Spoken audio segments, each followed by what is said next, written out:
Vote bank की सियासत को किस तरीके से अभी से जोड़ने और अपने साथ समेटने की कोशिश हो रही है। असली लड़ाई इस बार बीजेपी और जनता दल की वहां पे देखने को मिल रही है। जेडीयू और बीजेपी के अंतर्विरोध से बड़ा अंतर्विरोध कांग्रेस और आरजेडी का सामने आएगा सीटों के बंटवारे पर। बिहार के लिए महत्वपूर्ण मुद्दे थे, लेकिन अब दोनों को ब्रेक करना, वो अगर वोट काटेंगे तो दोनों पक्षों का काटेंगे। कैंडिडेट पर निर्भर करेगा कि उनका कैंडिडेट किस तरफ से होता है। नीतीश कुमार तराजू का वो बाट है कि वो बाट जिस पलड़े में होगा उसका पलड़ा भारी रहेगा, ये आप मान के चलिए। 2020 में सीटों का जो डिस्ट्रीब्यूशन हुआ था भारतीय जनता पार्टी में और नीतीश कुमार में, एक सीट का फर्क था। 122 और 123 सीटों का हुआ था। एक सीट पर बड़े भाई बनकर नीतीश कुमार चुनाव लड़े थे। क्या इस बार वैसा सीटों का डिस्ट्रीब्यूशन होने वाला है? नीतीश कुमार नहीं तो और कौन, क्योंकि इसका कोई विकल्प नहीं है। विकल्प होता तो अभी तक तैयार करके उसको सामने ले आया जाता।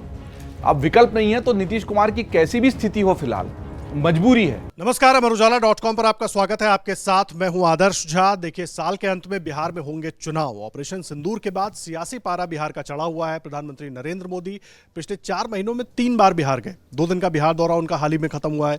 इस दौरान भी उन्होंने ऑपरेशन सिंदूर को लेकर जो बातें कही, और आपको याद होगा पहलगाम हमले के बाद बिहार की धरती से ही उन्होंने ये कहा था कि आतंकवाद को मिट्टी में मिला दिया जाएगा। ऑपरेशन सिंदूर उसके बाद हुआ, उसके 35 दिन के बाद पहुंचते हैं, फिर उसकी याद दिलाते हैं, तमाम बातें होती हैं। लेकिन बिहार में सियासत जोरदार हो रही है। सिर्फ बीजेपी सियासत कर रही हो ऐसा नहीं है। आरजेडी की तरफ से तमाम सवाल उठाए जा रहे हैं, चाहे वो ऑपरेशन सिंदूर को लेकर हो, पीएम मोदी के भाषणों को लेकर हो, नीतीश कुमार पर सीधा हमला, उनकी अवस्था को लेकर हमला। प्रशांत किशोर एक फैक्टर बन गए हैं। अब बिहार जिस तरीके से धीरे धीरे अब चुनाव की ओर बढ़ रहा है, या यूं कह सकते हैं कि पीएम की 2 दिन के दौरे के बाद क्या चुनावी शंखनाद वहां पर हो गया है, ये समझना। क्या मुद्दे हो सकते हैं वो समझना। नीतीश कुमार को लेकर जिस तरीके से हमलावर आरजेडी और प्रशांत किशोर जैसे नेता हो रहे हैं, उसके क्या मायने हैं और किस ओर बिहार की चुनावी बिसात जा रही है। और इस बीच अगड़ा आयोग का एक तरीके से नीतीश कुमार ने पुनर्गठन किया, जैसे 2011 में बनाया था। पता नहीं क्यों वो निष्क्रिय हो गया, लेकिन एक बार फिर उसका पुनर्गठन किया गया। और भी कई आयोग हैं जिनका पुनर्गठन उन्होंने किया। सवाल यह है, वोट बैंक की सियासत को किस तरीके से अभी से जोड़ने और अपने साथ समेटने की कोशिश हो रही है, वो समझेंगे। सभी खास मेहमान हमारे साथ मौजूद हैं। समीर चौगाकर जी हैं, अमर उजाला डिजिटल के संपादक जयदीप कार्णिक जी हमारे साथ हैं, अवधेश कुमार जी हैं, विनोद अग्निहोत्री जी हैं, पूर्णिमा त्रिपाठी जी हमारे साथ हैं, रामकृपाल जी हैं। आपसे शुरू करूंगा मैं, पूर्णिमा मैम। इस बार बिहार में आखिर जिस तरीके से सियासत हम देख रहे हैं, अब तो चुनाव बहुत दूर है नहीं, अक्टूबर नवंबर में चुनाव में बिहार चला जाएगा पूरी तरीके से। चुनावी शंखनाद हो गया क्या बिहार में? और जिस तरीके के आरोप प्रत्यारोप, वो चाहे ऑपरेशन सिंदूर को लेकर हो, चाहे दूसरे मुद्दे को लेकर हो, हर तरीके की सियासत चल रही है। आदर्श जी, बिहार में तो चुनावी शंखनाद एक परमानेंट चीज है। वो बिहार हमेशा इलेक्शन कैंपेन मोड में ही रहता है, और उस पर से पीएम मोदी जी की जो वर्किंग स्टाइल है, तो बिहार तो हमेशा से चुनावी माहौल में ही रहता है। लेकिन वहाँ पे जो एक बहुत इंटरेस्टिंग चीज मुझे जो समझ में आ रही है, आरजेडी की पॉलिटिक्स अपनी जगह है, कांग्रेस उसमें उसकी पिछलग्गू बन के जो कर रही है वो अपनी जगह है। असली लड़ाई इस बार बीजेपी और जनता दल की वहां पे देखने को मिल रही है। बीजेपी ने पूरी कोशिश करी हुई है कि वो जो जनता दल यू का जो अपर कास्ट का वोट बैंक है, उसको किसी तरह अपने में मिला ले और अपने दम पे उनकी सरकार वहां बन जाए। और जनता दल यू इस चीज को रियलाइज करते हुए पूरी कोशिश में लगा हुआ है कि उसकी जो रेलिवेंस थी वो रेलिवेंस बनी रहे, कायम रहे। तो ये जो आपस की इनकी जो खींचतान चल रही है, टग ऑफ वॉर चल रही है, ये आपस में बहुत इंटरेस्टिंग है। और जो आपने अगड़ा जाति आयोग की जो चर्चा की, मुझे लगता है नीतीश जी की कोशिश थोड़ी सी उस तरफ है कि वो उसको फिर से रिवाइव करें, ताकि जो बीजेपी की कोशिश है कि पूरा का पूरा उनका वोट बैंक अपने आप में एसिमिलेट कर ले, उसमें थोड़ा वो पीछे रह जाएं। तो ये जो आपस की इनकी लड़ाई है, इसका क्या रंग होगा ये हमें देखना होगा। प्रशांत किशोर एक इंटरेस्टिंग फैक्टर है। प्रशांत किशोर चूंकि एक नॉवेल्टी है उनके साथ जुड़ी हुई, और उनकी जो इमेज पुरानी है उसको देख के चुनावी राजनीति में वो कितना सक्सेसफुल होंगे अभी हमें नहीं पता। उन्होंने कुछ पिछले टाइम जो उपचुनाव हुए थे, सारी सीटें लड़े थे, एक भी उसमें कहीं पे कुछ उनको हासिल नहीं हुआ। आगे भी नहीं होगा हम ये नहीं कह सकते हैं, तो उनको भी वॉच करना बहुत जरूरी है। आरजेडी तो अपना लगी ही हुई है, उसकी तो एज यूजुअल जो एंटी बीजेपी की पॉलिटिक्स है वो चल ही रही है, एंटी जेडीयू की पॉलिटिक्स चल ही रही है। तो बिहार की लड़ाई इस बार इसलिए इंटरेस्टिंग लग रही है कि उसमें जेडीयू और बीजेपी का आपस का क्या आंकड़ा रहता है, आपस की जो नूरा कुश्ती है वो किस हद तक जाएगी और फिर कहां पर आके वो खत्म होगी, ये अपने आप में बहुत इंटरेस्टिंग होगा वॉच करना।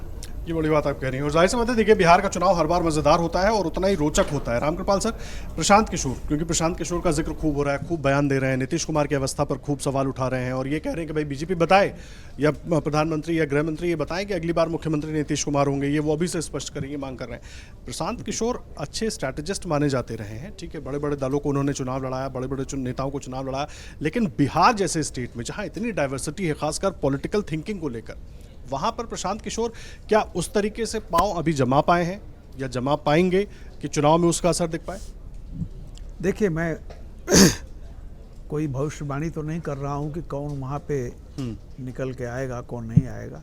पूर्णिमा जी ने भी एक बात कही है कि जेडीयू और बीजेपी की आपस की, तो देखिए एक तरफ बीजेपी और जेडीयू के आपस के जो इनके परस्पर कॉन्ट्रडिक्शंस हैं, अंतर्विरोध हैं, और उधर कांग्रेस और आरजेडी के, क्योंकि जिस तरह से राहुल गांधी गए थे, अभी बिहार में जा रहे हैं, और जिस तरह से पिछली बार लालू यादव ने कन्हैया कुमार को नहीं लड़ने दिया, पप्पू यादव को नहीं उभरने दिया, वो हर कीमत पर अपने बड़े बेटे को घर से निकाल दिया। उनका एक ही सपना है कि तेजस्वी बन जाए। तो अंतर्विरोध जितना इधर है उतना उधर भी है। अब सवाल इस बात का है कि जीतेगा कौन। आज की तारीख में मैं बहुत संक्षेप में यह बात कहूँगा कि जो कुछ है बिहार में, एक बात आप जान लीजिए, डिस्पाइट आपस में जितना जातीय समीकरण तमाम हो, लेकिन जितने वो स्थानीय है उतना ही वहाँ राष्ट्रीयता की भावना भी है। बिहार, आज की बात नहीं कर रहा हूँ मैं, सन 75 से बता रहा हूँ कि जितने पीरियडिकल यानी पॉलिटिकल साइंटिस्ट, मेन स्ट्रीम, दिनमान, सबसे ज़्यादा अगर इनकी कहीं खपत होती है तो बिहार में होती है। तो बिहार में एक पॉलिटिकली कॉन्शियस वर्ग है और वो अभी तक जो चीज़ें दिखाई पड़ रही हैं, अभी तो चूंकि अब ये ऑपरेशन सिंदूर कब तक, नवंबर के पहले ये समाप्त हो जाता है या नवंबर तक चलता है, ये तो डिपेंड करेगा कि अपोजिशन और सत्ता पक्ष कितना भुनाता है उसको। लेकिन मुझे ऐसा लगता है कि अभी जो घटनाएं आरजेडी को लेकर के हुई है, और कांग्रेस के लिए सवाल यह है कि कांग्रेस अगर उत्तर प्रदेश, बिहार, बंगाल ये सबको छोड़ देगा तो कांग्रेस का भविष्य क्या रहेगा? कभी न कभी तो कांग्रेस को लड़ना पड़ेगा अपने बूते। हाँ। और ये मैं तो कह रहा हूँ, जेडीयू और बीजेपी के अंतर्विरोध से बड़ा अंतर्विरोध कांग्रेस और आरजेडी का सामने आएगा। सीटों के बंटवारे पर क्या राहुल गांधी किस तरह से जाते हैं, इस बार बिल्कुल समाहित हो जाते हैं आरजेडी में या अपना स्टैंड लेते हैं, तो ये देखने वाली चीज़ है।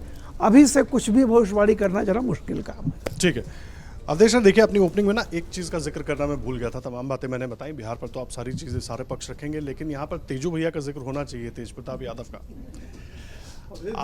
आरजेडी ने जिस तरीके से चटपट स्टैंड लिया उसका असर, मतलब उसका प्रभाव दिखेगा नहीं दिखेगा, अभी तो चलिए कोई नहीं बोल रहा है, लेकिन अभी जैसे ही चुनाव नजदीक आएगा फिर तो आपको पता है बिहार में किस तरह की बयानबाजी और सवाल जवाब होते हैं। सारे समीकरणों के बीच ये भी एक है, मैं ये भी सवाल छोड़ रहा हूँ आपके पास। नहीं, तेज प्रताप यादव का जो चरित्र और उस परिवार का उसमें जो व्यवहार आया है सामने, वो व्यापक बहस का विषय होना चाहिए। सामाजिक न्याय पर के नाम पर आप जाते हैं और जिस जाति के वोट को आप अपना एकदम आधार मानते हैं कि इस जाति पर हमारा ही आधिपत्य है, अगर उस जाति की लड़कियां उस घर में शोषित हो रही हैं और ये संभव ही नहीं है कि 13-12 साल से किसी का 13 वर्ष से रिश्ता है और परिवार को पता नहीं है, बल्कि स्पष्ट हो गया है कि पहले से पता था, उस रिश्तों को स्वीकृति नहीं थी कि वो परिवार जो अनुष्का का परिवार है वो हमारे लेवल का नहीं है, और इसीलिए फिर आपने एक दूसरी शादी कराई जो जमी नहीं है। आपने क्यों उस लड़की को बर्बाद किया?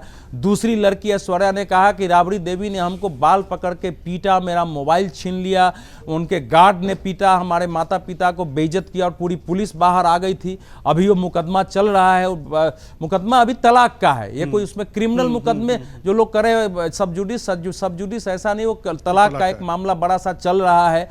ये तो बड़ा प्रश्न है ना भाई कि एक व्यक्ति आपको, अब तीसरी लड़की का नाम सामने आ रहा है कि अब तीसरी लड़की को कोई कह रहा है कि जानबूझ करके तेजस्वी यादव जी ने भेज दिया उसको कि जाओ मालदीव में उसके साथ और टिकट बनवा दिया।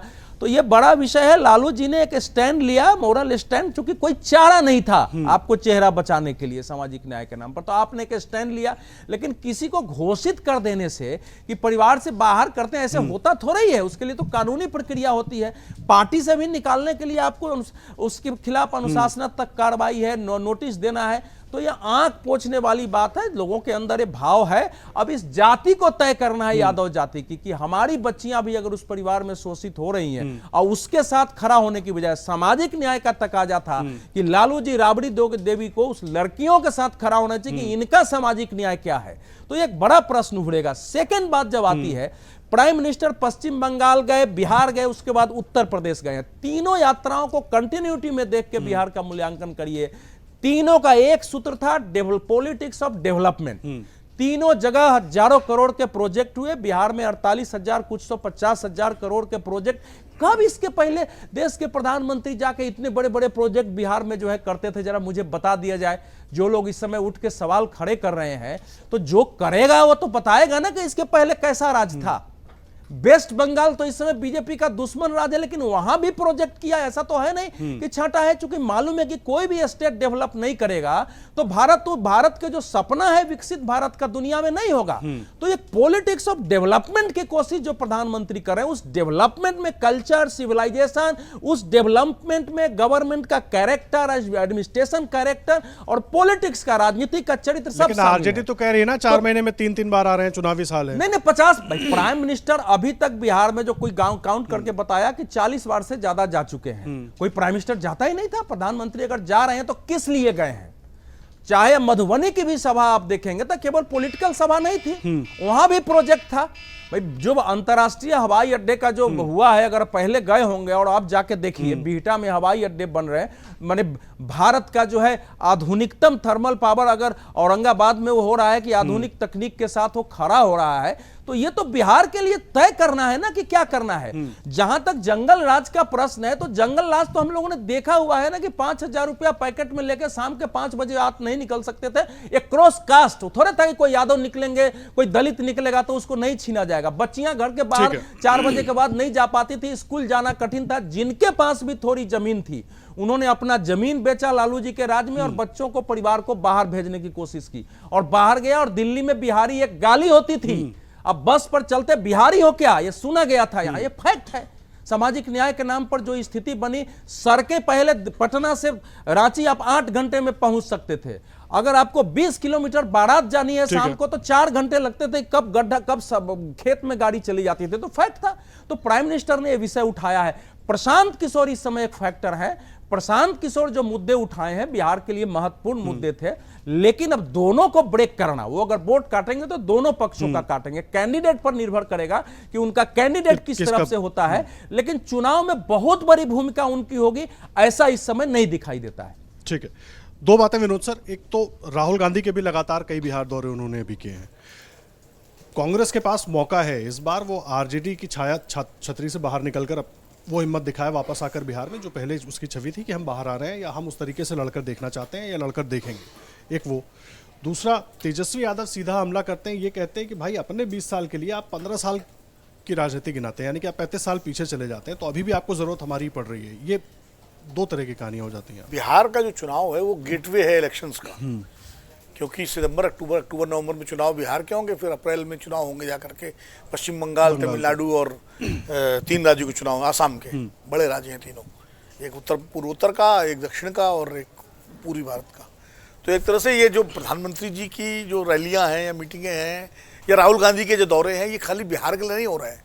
ये आप मान के चलिए उन तीनों, बंगाल दोनों सब चुनाव के हिसाब से सारे मुद्दे उठाए जा रहे हैं। बिहार जो कि पहला, इसलिए वो, मैं रामगोपाल जी की इस बात से बिल्कुल सहमत हूँ कि अंतर विरोध की स्थिति इस समय जो महागठबंधन है, इंडिया गठबंधन तथाकथित जो बचा हुआ है, उसमें ज़्यादा है। एनडीए में थोड़ा बहुत सीटों को लेके होगा, लेकिन नीतीश कुमार और बीजेपी और चिराग पासवान ये सब साथ रहेंगे, उसमें मुझे कोई किसी तरह का शक नहीं है। और आज की तारीख में अगर मैं कहूँ तो आज की तारीख में एनडीए का पलड़ा बिहार में भारी है। ये मेरी अपनी जो सूचनाएं या रिपोर्ट है, उनका पलड़ा भारी है। चुनाव तक आते आते क्या परिस्थिति बनती है वो अलग बात है। और प्रशांत किशोर का क्या फैक्टर होता है, ये इसका थोड़ा मूल्यांकन करना पड़ेगा। लेकिन कुल मिला के चूंकि मैं उसके पीछे आधार है, मैं बार बार कह चुका हूँ, फिर कह रहा हूँ कि नीतीश कुमार तराजू का वो बाँट है कि वो बाँट जिस पलड़े में होगा उसका पलड़ा भारी रहेगा, ये आप मान के चलिए। वो तराजू का बाँट अभी है, उनकी हैसियत तो बनी हुई है।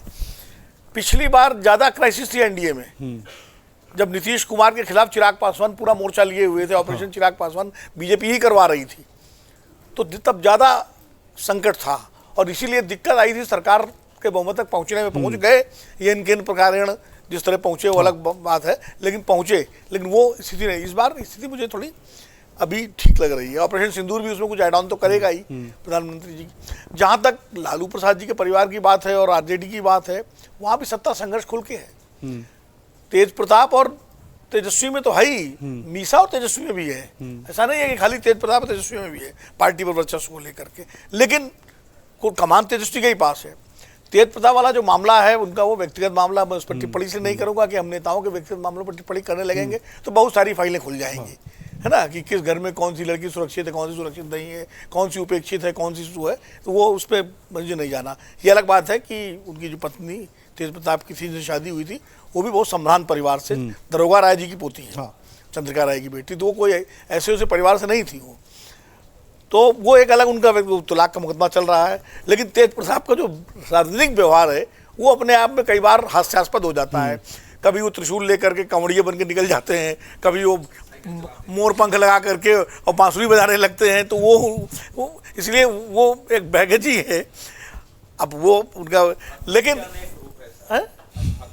अब हक तो है कि क्या है वो ठीक है। आप देखिए तेजस्वी का जो बयान है वो अपनी जगह ठीक है, क्योंकि बैगेज जो है आरजेडी पर वो उनके लालू जी के और राबड़ी जी के राज का जो बैगेज है वो तेजस्वी के रास्ते की सबसे बड़ी बाधा है। इन चुनाव के वक्त बीजेपी, एनडीए, नीतीश कुमार उसी बैगेज को इस्तेमाल करते हैं। वो खाली वो बैगेज एक ही बार 2015 में नहीं चला था, तब बीजेपी ने बहुत कोशिश की थी उस बैगेज को 12 लोगों के सामने लाने की, लेकिन चूंकि चेहरा नीतीश कुमार थे उस समय महागठबंधन का, तो लोगों ने उस आरोप को स्वीकार। अब चूंकि तेजस्वी ही चेहरा होंगे, वो बैगेज जो है वो लालू परिवार पर ही है। वो सारी घटनाएं, वो डॉक्टर साहब की कार चोरी हो गई, वो सब कहानियां जंगल रात की शुरू हो जाती है, वो एक दिक्कत है। और इसीलिए आरजेडी के सामने सबसे बड़ी समस्या है कि उसका अपना जो कोर वोट बैंक है उस थ्रेशहोल्ड को जब तक वो नहीं पार करेगा उसके लिए। और एक वोट बैंक उनका था जो राजपूतों का था, एक बड़ा रघुवंश बाबू जब हुआ करते थे, वो उसका भी क्षरण हुआ है। वो उस तरह आज की तारीख में आरजेडी के साथ उस तरह नहीं है जैसे 2015 में या 2020 में था। ये सब समस्याएं, चुनौतियां आरजेडी के सामने हैं। और कांग्रेस के दादा ये बिल्कुल सही बात है कि राहुल गांधी की पूरी कोशिश है कि या तो कांग्रेस बहुत बराबर की स्थिति में जाके लड़े, सीटों का बंटवारा करे, और या अगर मौका पड़े तो अलग भी लड़े, क्योंकि ये इसीलिए राहुल गांधी की तरह दौरे हो रहे हैं, संविधान बचाओ और संविधान के नाम पर वो दलितों को और ईबीसी को टारगेट कर रहे हैं अपने साथ लाने का, तो वो भी एक प्रयास कर रहे हैं। अब देखिए 3-4 महीने में किस तरह से क्या होता है, ये बड़ी बात है। राहुल गांधी देखिए लगातार वहां पर मुद्दा बनाने की कोशिश कर रहे थे, लेकिन यहाँ पे एक चीज, केक वॉक तो मैं एनडीए की बात करूं उनके लिए भी नहीं होगी ना। पिछली बार चिराग पासवान अकेले चुनाव लड़ रहे थे, अभी तो आपको सीट बंटवारे से भी जूझना होगा। चिराग पासवान है, उपेंद्र कुशवाहा है, जीतन राम मांझी है, नीतीश कुमार की पार्टी तो है ही, अब उसमें बड़ा भाई छोटा भाई कौन बनता है वो तो वक्त बताएगा। एक दूसरी सबसे बड़ी चुनौती जो बिहार की राजनीति में और बिहार में सबसे ज्यादा ही सवाल उठता है कि मुख्यमंत्री कौन होगा। क्या नीतीश कुमार होंगे, क्योंकि विपक्षियों ने उनकी अवस्था को लेकर जिस तरह के वीडियोज आए, कभी अधिकारी के सर पर गमला रख देना, कभी कुछ, उसको लेकर अब बहुत सारे सवाल उठने लगे। देखिए मुझे लगता है कि इस मामले में रामकृपाल जी और विनोद जी ने कहा, उससे मेरा थोड़ा ओपिनियन अलग है। मुझे लगता है कि एनडीए में ज़्यादा इस समय संकट है कंपेयर टू अगर राष्ट्रवादी आरजेडी और कांग्रेस की बात करें। देखिए वहाँ चेहरा बहुत साफ है कि वहाँ तेजस्वी मुख्यमंत्री बनेंगे, उनको कोई चुनौती ना कांग्रेस की तरफ से ना किसी अन्य की तरफ से, और पार्टी के अंदर भी तेजस्वी सबसे स्वीकार्य नेता है। मीसा भारती की कोई हैसियत नहीं है कि वो तेजस्वी को पार्टी के अंदर और चेहरे के रूप में कोई चुनौती दे सके। तेजस्वी सबसे स्वीकार्य है, सबसे बड़े नेता, और ये उन्होंने 2020 का जो विधानसभा चुनाव हुआ था जब लालू जेल में थे, उन्होंने प्रूव भी किया कि अपने नाम पर, अपनी दम पर उन्होंने लड़कर पार्टी को सबसे बड़ी पार्टी बिहार के अंदर बनाया था। तो उनकी ताजपोशी की बिल्कुल, तो निश्चित से कोई दो राय नहीं है। देखिए अब सबसे बड़ी समस्या तो नीतीश कुमार को लेकर है। क्या भारतीय जनता पार्टी नीतीश कुमार को मुख्यमंत्री बनाने के लिए तैयार है? भारतीय जनता पार्टी कहीं नहीं करी कि नीतीश कुमार हमारा अगला मुख्यमंत्री होंगे, जो 2020 में भारतीय जनता पार्टी खुलकर कहती थी। ना अमित शाह इस बात को करें। प्रशांत किशोर ने इस बात को चुनौती दी है कि भाई क्या भारतीय जनता पार्टी घोषित करे कि सरकार आने पर नीतीश कुमार ही मुख्यमंत्री बनेंगे, भले उनकी सीटें पिछली बार की जो 42 या 43 सीटें आई थी उतनी सीटें आए या उससे कम सीटें आए, यह बताने की स्थिति में नहीं है। 2020 में सीटों का जो डिस्ट्रीब्यूशन हुआ था भारतीय जनता पार्टी में और नीतीश कुमार में, एक सीट का फर्क था, 122 और 123 सीटों का हुआ था। एक सीट पर बड़े भाई बनकर नीतीश कुमार चुनाव लड़े थे। क्या इस बार वैसा सीटों का डिस्ट्रीब्यूशन होने वाला है? उतनी हैसियत नीतीश कुमार को भारतीय जनता पार्टी देने वाली विधानसभा चुनाव में, जब यह तय है कि भारतीय जनता पार्टी अब अपना मुख्यमंत्री बनाने की स्थिति में वहां आ रही है और अपना मुख्यमंत्री बनाएगी। नीतीश कुमार का जो स्वास्थ्य है, जिस तरीके से नीतीश कुमार भूल जाते हैं, कल ही उन्होंने अटल बिहारी वाजपेयी का जिक्र कर दिया प्रधानमंत्री मोदी का नाम की जगह, फिर बाद में माफी मांगी, फिर प्रधानमंत्री मोदी का नाम का जिक्र किया। और उनका जिस तरीके से स्वास्थ्य है, क्या उनको मुख्यमंत्री के रूप में पार्टी लेकर जाएगी? बिहार की जनता क्या नीतीश कुमार को वापस इस स्थिति में, जब उनका इतना स्वास्थ्य खराब है, इतना कंट्रोवर्शियल वो बयान दे चुके हैं, क्या उन्हें वापस मुख्यमंत्री के रूप में देखने के लिए तैयार है? क्या चिराग पासवान जो 2020 में नीतीश कुमार के खिलाफ, नीतीश कुमार मतलब एनडीए के खिलाफ कैंडिडेट खड़े किए थे उन्होंने, नीतीश कुमार को सबसे ज्यादा नुकसान हुआ था, भारतीय जनता पार्टी की 12 उम्मीदवार चिराग पासवान के कारण हारे थे। तो क्या चिराग पासवान इस बार जो सीटें भारतीय जनता पार्टी दे देगी उतने पर मान लेंगे? उसका भी एक है, जीतन राम मांझी भी उसके अंदर एक बड़ा फैक्टर रहने वाले हैं। तो मुझे लग रहा है ये सब चीजें आएंगी। और कल प्रधानमंत्री मोदी ने रैली में कहा है कि भाई अब बिहार पे हमारा पूरा ध्यान है, 50,000 करोड़ की घोषणा कल प्रधानमंत्री मोदी कर गए। कल जो प्रशांत किशोर से प्रश्न पूछा उसका जवाब देना भी भारतीय जनता पार्टी और नीतीश कुमार के लिए मुश्किल है। उन्होंने कहा है कि 2015 में प्रधानमंत्री मोदी ने घोषणा की थी कि 1,25,000 करोड़ रुपया बिहार के लिए मैंने दिया है पैकेज। तो क्या वो पैकेज दिया गया है तो वह कहां खर्चा हुआ ये बिहार की सरकार बताए, और नहीं दिया गया तो क्यों नहीं दिया गया बिहार को घोषणा करने के बाद, इसका भी जवाब केंद्र सरकार दे। तो 1,25,000 करोड़ का जो मुद्दा तेजस्वी प्रशांत किशोर उठा रहे हैं विशेष पैकेज का, उसका हिसाब वो मांग रहे हैं कि क्या वो भ्रष्टाचार के अंदर पैसा चला गया। और अगर आप जंगल राज की 15 साल की बात करते हो तो मुझे लगता है कि आपको 20 साल का भी हिसाब देना पड़ेगा कि 20 साल आपको सरकार में रहे, 20 साल में बिहार में आपने कितने परिवर्तन करे। अगर 15 साल की जनता तुलना करेगी तो जनता इस बात की भी तुलना करेगी कि उस 15 साल के खिलाफ हमने जिनको 20 साल शासन दिया, क्या वो 20 साल के बाद वापस 5 साल लेने का उनका हक बनता है। और इस समय मुझे लग रहा है जिस तरीके से प्रशांत किशोर जमीनी स्तर पर काम कर रहे हैं, वो तीसरा विकल्प जनता की नजरों में आ रहा है। जैसे दिल्ली के अंदर कांग्रेस और भाजपा के अलावा अरविंद केजरीवाल ने विकल्प दिया था, वैसा ही कोई विकल्प प्रशांत किशोर जनता के बन सकते हैं। अब जनता उन्हें कितना स्वीकार करेगी, बिहार की जातिगत राजनीति में प्रशांत किशोर कितना फिट हो पाते हैं, क्योंकि वो जातिगत समीकरण में सेट नहीं होते, तो जनता उन्हें कितना स्वीकार करती है देखने वाली बात होगी। तो बिहार की राजनीति में अभी किसी के लिए भी कोई रास्ता आसान नहीं है, न एनडीए के लिए आसान है, न महागठबंधन के लिए आसान है। फिलहाल अभी सब दोनों तराजू में बराबर है। टिकट कैसा डिस्ट्रीब्यूशन होता है, पार्टियों का गठबंधन कैसा होता है, उस समय कौन से मुद्दे आते हैं और जनता किसकी बात को किस तरीके से लेकर चलती है, ये तमाम बातें होगी। लेकिन चुनाव बहुत टफ है, चुनौती दोनों के लिए, किसी भी पक्ष का पल्ला फिलहाल भारी नहीं है, पल्ला कहीं भी झुक सकता है। आने वाला समय बताएगा कि कौन बाजी मारकर लेके जाता है। मैं खाली एक तथ्य रखूंगा, जैसे बीजेपी के किसी भी बड़े नेता ने अभी तक ये नहीं कहा है कि नीतीश कुमार उसके अगले मुख्यमंत्री होंगे। ये जरूर कहा है उनके नेतृत्व में चुनाव लड़ा जाएगा, लेकिन अभी हाल ही में, हालांकि उनकी आज की तारीख में कोई बहुत बड़ी राजनीतिक पार्टी के अंदर नहीं है, लेकिन फिर प्रमुख चेहरा तो है बिहार का, शहनवाज हुसैन, उन्होंने हमारे पॉडकास्ट में अमरुदुल्लाह.com के उसमें खुल के कहा कि नीतीश कुमार ही हमारे अगले मुख्यमंत्री होंगे। अगर एनडीए की सरकार बनेगी 200 से ज़्यादा हमारी सीटें आएंगी, उन्होंने दावा किया, और नीतीश कुमार ही मुख्यमंत्री होंगे। तो पहली बार किसी बड़े भाजपा नेता ने, जो बिहार के ही हैं, उन्होंने ये बात कही है। ठीक है, ये खाली तथ्य नहीं, शहनवाज तो बिहार के ही है ना। बिहार की जब बैठक हुई थी, विनोद तावड़े तो प्रभारी है बिहार के, उन्होंने स्पष्ट बोल दिया था कि सरकार आएगी तो नीतीश कुमार हमारे मुख्यमंत्री बनेंगे। वो बिहार के प्रभारी विनोद तावड़े। जल्दी से अभी आपने अवधेश जी से तेजू भैया के बारे में पूछा था। जहां तक मैं बिहार की राजनीति को समझती हूँ, पर्सनल इश्यूज को लेके लोग अपना राजनीतिक मत नहीं बनाते हैं। अगर वो होता तो रामविलास पासवान की पॉलिटिक्स बिहार में इतनी सक्सेसफुल नहीं होती, और उनका पर्सनल बैकग्राउंड मतलब चर्चा करने की जरूरत नहीं है, हर कोई जानता है। इसलिए वो मुद्दा नहीं होता है बिहार में, जो वोट बैंक होता है उसके लिए। दूसरी चीज, आपने बैगेज की बात जो की है कि जो जंगल राज का बैगेज बीजेपी जिसको कि हमेशा लास्ट मोमेंट में ले आती है भुनाने के लिए, मुझे लगता है कि उस बैगेज को डिफीट करने का ये एक मेरी तरफ से मेरा मानना है कि अगर कांग्रेस मजबूती से वहां लड़ती है, और कांग्रेस का अभी तक का जो स्टैंड है कि हम सीएम बाद में तय करेंगे, वो बैगेज को थोड़ा उसको काउंटर करने में वो सक्सेसफुल हो सकता है, अगर आरजेडी और कांग्रेस अच्छी सहमति दिखाएं और सीएम फेस के बारे में अड़े ना रह करके उसको बाद के लिए छोड़ दें। ठीक है। समीर जी जो अभी कह रहे थे मैं केवल एक बात कहूँगा, हालांकि उन्होंने भी लास्ट में कह दिया कि प्रशांत किशोर विकल्प हो सकते हैं। मैं इतना कहना चाहता हूं कि प्रशांत किशोर की भूमिका एक वोट कटवा से ज़्यादा वहाँ बिहार में कुछ नहीं है। विकल्प आज की तारीख में भी या तो एनडीए होगा या इंडिया अलायंस होगा। प्रशांत किशोर का कोई बहुत बड़ा रोल वहाँ नहीं है और ईमानदारी से वो सिर्फ वोट कटवा की भूमिका में ही हैं। ठीक है जयदीप से, देखिए आप लोगों का सबका पॉलिटिक्स को देखने का, कवर करने का अनुभव बहुत ज़्यादा है। 2010 से मैंने बिहार चुनाव कवर करना शुरू किया था, 10, 15, 20 और अब 25 आएगा। 2010 में नीतीश कुमार ही थे सिर्फ, और कोई नहीं था। 2015 में भी नीतीश कुमार थे, 2020 में नीतीश मोदी दोनों आ गए। अब क्या plus Nitish minus Nitish, BJP कुछ आगे की सोच पाएगी बिहार में इस बार, ऐसा आप देख रहे हैं, या नीतीश के सहारे ही आगे बढ़ेंगे, फिर उसके बाद भले सियासी उलटफेर जो होता रहता है वो हो। और उधर आरजेडी की अपनी सियासत है, लेकिन आरजेडी के अपने झटके भी हैं जिसके जवाब भी उनको देने हैं। इस पूरे जो बिहार के चुनाव की मंत्रणा है उसकी शुरुआत ही इससे हुई थी सुकुमार से, तो कि बिहार में बाहर है नीतीश कुमार है, और वो नीतीश, हाँ बिहार, वो कई बड़े बड़े होर्डिंग लगे थे और मैं खुद भी गया था उस वक्त। उन्होंने उसकी पूरी स्ट्रैटेजी बनाई थी और वो रणनीतिकार थे, और अब वो चुनौती देने की भूमिका में आ गए हैं। उस पर लंबी बात, क्योंकि कोई भी पार्टी केवल चुनाव के लिए बनती है और चुनाव के समय उगती है तो वो तुरंत उतना बड़ा व्यापक जन समर्थन हासिल कर लेगी, वो भी बिहार जैसे राज्य में जहाँ पे जातिवाद की जड़ें बहुत ज़्यादा गहरी हैं और कई अन्य संतुलन वहाँ पर शामिल होते हैं। ये बड़ा सवाल है, आसान नहीं होगा। लेकिन दिक्कत यह है कि अगर नीतीश कुमार नहीं तो और कौन, क्योंकि इसका कोई विकल्प नहीं है। हाँ। विकल्प होता तो अभी तक तैयार करके उसको सामने ले आया जाता। अब विकल्प नहीं है तो नीतीश कुमार की कैसी भी स्थिति हो, फिलहाल मजबूरी है।